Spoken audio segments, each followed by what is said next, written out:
नमस्कार दोस्तों, आप सभी लोगों को हम लोग के चैनल क्रिक गुरुस में फिर से स्वागत है। आज हम लोग डिस्कस करेंगे जो डिफेंडिंग चैंपियंस था आईपीएल का, इस साल का आईपीएल में हुए कोलकाता नाइट राइडर्स के बारे में। अगर इस साल का आईपीएल के बारे में हम लोग डिस्कस करेंगे, अगर कोलकाता नाइट राइडर्स का परफॉर्मेंस तो बहुत ही खराब था, क्योंकि जो जो हम लोग आशा किए थे कि डिफेंडिंग चैंपियन है, क्योंकि लाभ और जो आईपीएल ऑक्शन का बाद जो टीम का जो कॉम्बिनेशन था वो भी लगभग 80% सेम कॉम्बिनेशन ही था। कुछ कुछ प्लेयर जैसे स्टार्क, हिल, ऐसा बड़ा बड़ा प्लेयर्स थोड़ा मिसिंग मिसिंग आउट था, क्योंकि उन लोग को छोड़ना पड़ा था। But apart from that 80% of the core team KKR का सेम टीम ही था, जो पिछले साल का चैंपियन टीम का पार्ट था। और सबसे बड़ा जो चीज था वो है कैप्टेंसी। कैप्टेंसी को जो श्रेयस अय्यर कैप्टेंसी करके जिताया था आईपीएल में केकेआर को, कैप्टन को भी छोड़ा था। तो ये सब के चलते केकेआर का बहुत सारा डायनामिक्स, टीम का डायनामिक्स या फिर जो मैनेजमेंट चेंज, यहाँ पर गौतम गंभीर मेंटर था उसको भी छोड़कर इंडिया का कोच बन गया, तो इसके लिए बहुत सारा चेंजेस हुआ था। बट उसके जगह में जैसे ड्वेन ब्रेवो आया था एज ए मेंटर का हिसाब से, चंद्रकांत पंडित को हेड कोच का रोल मिला था जो कंटिन्यू कर रहा था। बट मेंटरशिप में चेंज हुआ था, ड्वेन ब्रेवो आया था। उसके बाद ओटिस गिब्सन जो एक फास्ट बॉलिंग कोच है वो भी आया था। तो बहुत सारा मैनेजमेंट में भी, टीम मैनेजमेंट में भी चेंज आया था। बट उससे कुछ फायदा नहीं हुआ है। केकेआर का अगर परफॉर्मेंस देखेंगे, उसका कंसिस्टेंसी एकदम नहीं था। एक मैच जीत रहा था तो एक मैच हार रहा था। तो टोटल अभी तक जो भी मैचेस खेला है, अभी तक एलिमेंट एलिमेंट भी हो गया है इस साल के क्या आईपीएल 2025 में। और उसका जो बड़ा कारण जो हम लोग देख पा रहे वो है कोचिंग कोचिंग का रोल। जो पिछले साल हम लोग देखे थे कि नेवर सेड आई एटीट्यूड, वो इस साल मिसिंग था।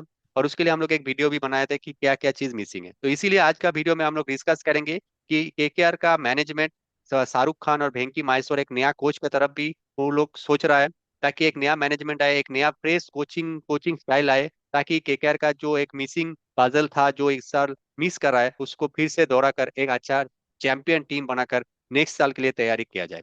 और उसका कॉन्टेंडर कौन कौन है उसके बारे में हम लोग आज डिस्कस करेंगे। तो चलिए दोस्तों, आप लोग आज का वीडियो लास्ट तक बन कर रहिए, ताकि आप लोग को पता चले कि केकेआर का नया कोच का कॉन्टेंडर कौन कौन होने वाला है। तो दोस्तों, जैसे हम लोग आज का वीडियो का ब्रीफ में ऐसे ही बोले हैं कि केकेआर का जो नया कोच होने वाला है उसमें बहुत सारा कॉन्टेंडर्स है। बट केकेआर का जो फ्रेंचाइजी का जो ओनर्स है, शाहरुख खान, वेंकी मास्टर जो सीईओ है, उसके लिए और उन लोग का सोच सोच जो है, और उन लोग के लिए केकेआर का कोच कौन होने वाला है, उसके लिए हम लोग आज तीन नाम ऐसे जो हम लोग का रिपोर्ट्स की तरफ से आ रहा है, वो तीन नाम से आज डिस्कस करेंगे। तो पहला ही जो नाम आ रहा है वो है अभिषेक नायर। और अभिषेक नायर का नाम क्यों चर्चा में है, क्योंकि अभिषेक नायर, अगर देखेंगे केकेआर का एकेडमी का भी जो ओवरऑल हेड था वो अभिषेक नायर है। और वो वहां से बहुत सारा प्लेयर उभरता हुआ सितारा केकेआर टीम में भी आया है। जैसे सबसे जो प्राइम एग्जाम्पल है वो रिंकू सिंह। रिंकू सिंह पहले कुछ साल कुछ भी परफॉर्मेंस नहीं कर पाता था, बट उसका टीम में आना, और टीम में आने का जो मेन जो फैक्टर था वो है अभिषेक नायर का बैकिंग और अभिषेक नायर का कोचिंग। और अभिषेक नायर जो प्लेयर को एक कॉन्फिडेंस दिला है, एक प्लेयर को एक बनाया है, उसके लिए केकेआर का टीम मैनेजमेंट में भी अभिषेक नायर असिस्टेंट कोच की तरफ है बहुत दिन से। और हर एक प्लेयर को जानता है, कैसे प्लेयर को बनाना होता है वो भी जानता है। और Abhishek Nayar not only young players, अगर बड़े बड़े दिग्गज प्लेयर का भी अगर बात करें, जब इंडिया का कोच भी था असिस्टेंट कोच का तरफ, रोहित शर्मा का पर्सनल कोच है। जब रोहित शर्मा अपना टेस्ट करियर का स्टार्ट किया था, जब 2011 का बाद, जब जब उसको वर्ल्ड कप टीम में जगह नहीं मिला था, तब रोहित शर्मा अभिषेक नायर का साथ ही प्रैक्टिस करके फिर से इंडिया टीम में वापसी किया था। दिनेश कार्तिक का जो लास्ट वापसी हुआ था, जो एक बहुत ही खराब दौर से गुजर रहा था दिनेश कार्तिक, उसके बाद जो अपना टीम इंडिया में वापसी किया था वो भी अभिषेक नायर का गाइडेंस और मेंटरशिप में। केएल राहुल भी कुछ दिन पहले आईपीएल में अपना स्टेटस में डाला था कि thank you Abhishek Nair for his inputs, और उसके चलते केएल राहुल 2.0 उभरता आया है। जो अटैकिंग स्टाइल हम लोग मिस कर रहे थे वो फिर से आया है। तो बहुत सारा दिग्गज प्लेयर्स अभिषेक नायर का हमेशा प्रशंसा किया है। और उसके लिए केकेआर मैनेजमेंट चाहेगा कि हेड कोच का रोल अभिषेक नायर का पास ही रहे, क्योंकि केकेआर एकेडमी और 12 मंथ्स हमेशा केकेआर के लिए अपना टाइम देता है। तो संदीप, आपको क्या लगता है अभिषेक नायर का जो नया रोल अगर होगा तो कैसे रहेगा केकेआर के लिए? अभिषेक नायर अगर आते हैं एज अ हेड कोच तो it will be a good thing for the KKR management, क्योंकि वो केकेआर मैनेजमेंट को बहुत दिन से जानते हैं और बहुत सारा वो प्लेयर्स ग्रूम भी किए इन केकेआर। अगर अच्छा अच्छा स्काउटिंग बोले, जैसे जब सुमन गिल का भी स्काउटिंग हुआ था, रिंकू सिंह का स्काउटिंग हुआ था, उसमें भी बड़ा हाथ था। तो we have seen Abhishek Nayar play critical roles in auction, जहां पर वो प्लेयर चूज करना, प्लेयर रिटेंशन करना, ये सब डिसीजन में रहते हैं। तो under his grooming we have seen Ramandeep अच्छा परफॉर्म कर रहा है। तो ये सब प्लेयर्स को धीरे धीरे ग्रूम करना, उनको स्पेशली T20 फॉर्मेट में उसका गेम को और ऊपर लेके आना, उभरना, ये सब काम में अभिषेक नायर ऑलरेडी ये भूमिका निभा चुके हैं पहले।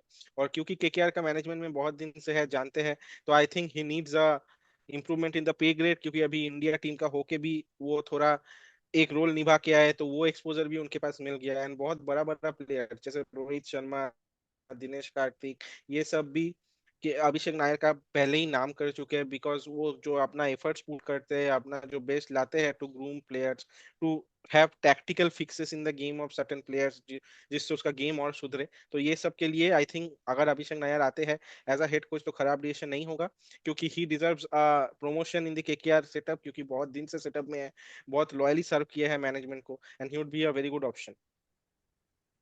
और अभिषेक नायर के पास अभी इंटरनेशनल एक्सपीरियंस भी है, क्योंकि अभी इंडिया टीम का हाल फिलहाल असिस्टेंट कोच भी था 8 मंथ्स, जो गौतम गंभीर हेड कोच का अंदर में जब केकेआर से गया था इंडिया का कोच के लिए। तो एक अच्छा एक्सपीरियंस है, एक्सपोजर है, तो जो उसका एक्सपीरियंस भी है, बहुत साल का कोचिंग का एक्सपीरियंस भी है, वो यूज करके केकेआर को एक नया हाइट्स तक लेकर जा सकता है। उसके बाद जो नेक्स्ट जो एक कोच का जो एक इंटरनेशनल प्लेयर का जो बात कर रहे हैं, एक नया और एक कंटेंडर, वो है इंग्लैंड का one of the successful captain, जो 2019 का ओडीआई वर्ल्ड कप जिताने वाला कैप्टन, वो है UN Morgan. UN Morgan KKR को कैप्टेंसी भी कराया था, और 2021 का जो आईपीएल था वहां पर फाइनल में भी पहुंचा था इवन मॉर्गन। और वो जो इवन मॉर्गन और ब्रेंडन मैकलम का जो जोड़ी बना था, उसके चलते केकेआर एक अलग ही attacking style of play start किया था खेलना। और इवन मॉर्गन जैसे इंग्लैंड को एक अटैकिंग स्टाइल, उसका जैसे कैप्टेंसी का एक जो फैक्टर होता है, जो हमेशा एक attacking play gaming game style खेलता है, वही वाला चीज केकेआर में लाया था। और उसके चलते केकेआर एक अच्छा परफॉर्मेंस भी किया था, क्योंकि अगर 2021 का अगर सीजन देखे, वहां पर first of the half of the season KKR only 2 matches ही जीता था पहला 7 मैचेस में। बट उसका बाद जो नेक्स्ट 7 मैचेस हुआ था, उसके बाद प्लेऑफ में और फाइनल तक उन्होंने लगातार 9 मैचेस जीता था केकेआर ने, और फाइनल में पहुंचा था, और फाइनल में जाके सीएसके के साथ एक बहुत ही कटे का टक्कर मैच हार गया था। बट यूएन मॉर्गन का जो एक इम्प्रेशन था, जो अच्छा कैप्टेंसी और कूल हेड, जिसका पास बहुत ही एक प्रैक्टिसियन बोला जाता है इंग्लैंड क्रिकेट का, जो 2015 में एक जो अच्छा एक बहुत ही बुरा एक दौर से गुजर रहा था इंग्लैंड क्रिकेट, वहां से 2015 से 2019 का जो 4 साल का बीच गैप में इंग्लैंड को चैंपियन बना दिया। वो सेम प्लेयर्स को लेके उसका जो चैंपियन मेंटेलिटी था, एक अटैकिंग मेंटेलिटी था, वो उसके लिए इंग्लैंड अपना होम में ओडीआई वर्ल्ड कप चैंपियन बना। तो संदीप, अगर यूएन मॉर्गन का बात करें तो ई कैसा रहेगा केकेआर का कोच की तरफ? यान मॉर्गन भी पहले केकेआर एक नाइट रह चुके हैं और उसका अंडर केकेआर परफॉर्म भी अच्छा किया है। यान मॉर्गन का जैसे उनका इंग्लैंड के जैसा परफॉर्मेंस था, वैसा परफॉर्मेंस हम लोग केकेआर का जर्सी में नहीं देख पाए, लेकिन as a captain he was very successful. वो जो लास्ट सीजन कैप्टनशिप किए थे केकेआर के लिए, वो सीजन में वो ऑलरेडी टीम को फाइनल में लेके गए थे और सीएसके के पास परास्त हो गए थे केकेआर। लेकिन यान Morgan is one of the like finest tactician, क्योंकि इंग्लैंड के पास हमेशा वी हैड सीन की फाइनेस्ट प्लेयर पूल्स रहता है, बट वो प्लेयर पूल को मैनेज करना, एक छोटा प्लेयर को बड़ा कैसे करते हैं, ये चीज यान मॉर्गन काफी अच्छा से जानते हैं। और इसीलिए he was able to break the 44 years drought of England cricket, जहां पर उनके पास कोई ट्रॉफी नहीं था। वहां पर जब यान मॉर्गन अपना जो कप्तानशिप का जिम्मेदारी था इंग्लैंड के लिए उठाए, तो they not only entered the tournament as a favourite for the world cup, वो 2019 का वर्ल्ड कप वो लोग जीते भी थे।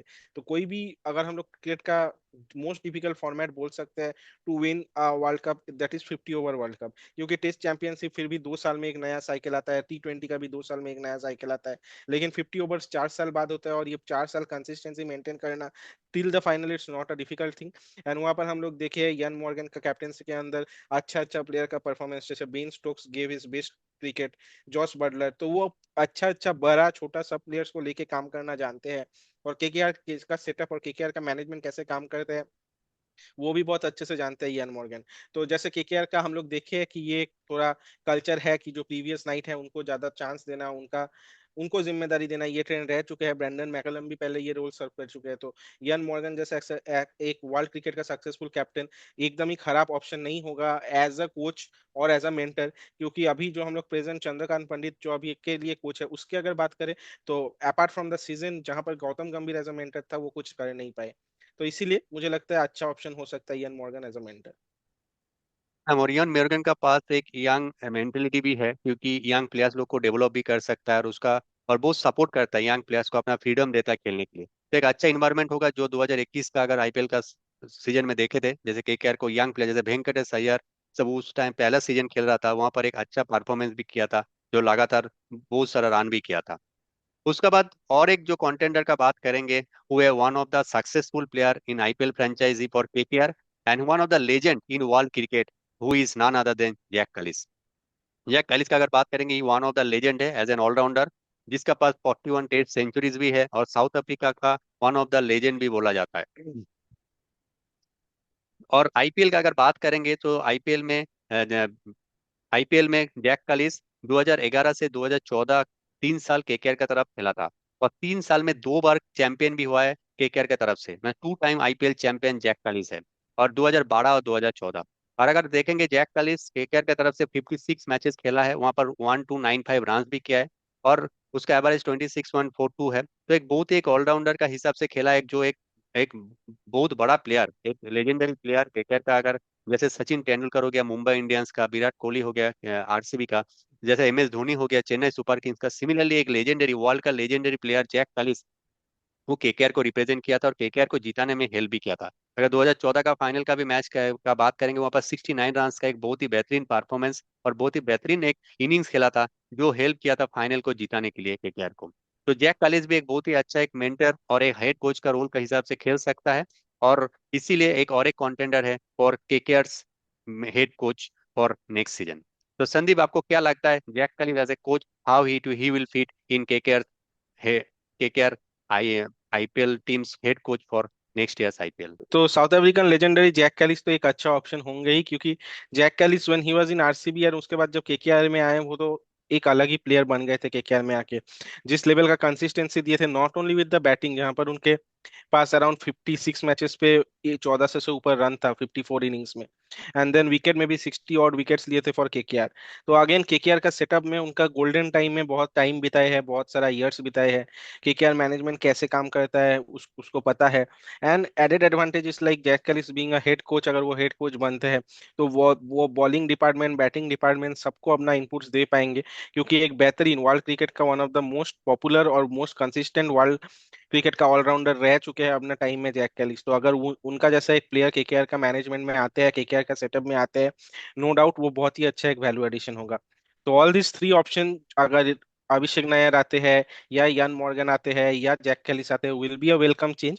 बिकॉज कि Chandrakant Pandit has not been that consistent. जहां पर लास्ट एक जो विनिंग कैंपेन था, उसके बाद सब फैंस एक्सपेक्ट कर रहे थे कि इस बार कम से कम the winning team should make it to the playoffs. जहां पर केकेआर मैनेजमेंट उनको अपना पसंदीदा टीम भी दिया, ज्यादातर प्लेयर को रिटेन भी कर लिया था, कैप्टन भी अच्छा परफॉर्म किए, जो कैप्टन रिप्लेस किए, अजिंक्य रहाणे का कैप्टनशिप और परफॉर्मेंस भी अच्छा था।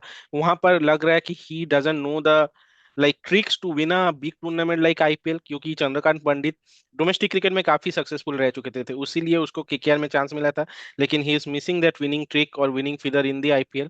तो केकेआर जैसा एक बड़ा फ्रेंचाइजी में रिजल्ट छोड़ के हेड कोच का पोजीशन को पकड़ के रखना is difficult. And I think ये तीनों में से कोई भी आएगा, that would be a welcome change for KKR fans. और केकेआर ये प्लेयर्स के अंदर अच्छा परफॉर्म करेंगे।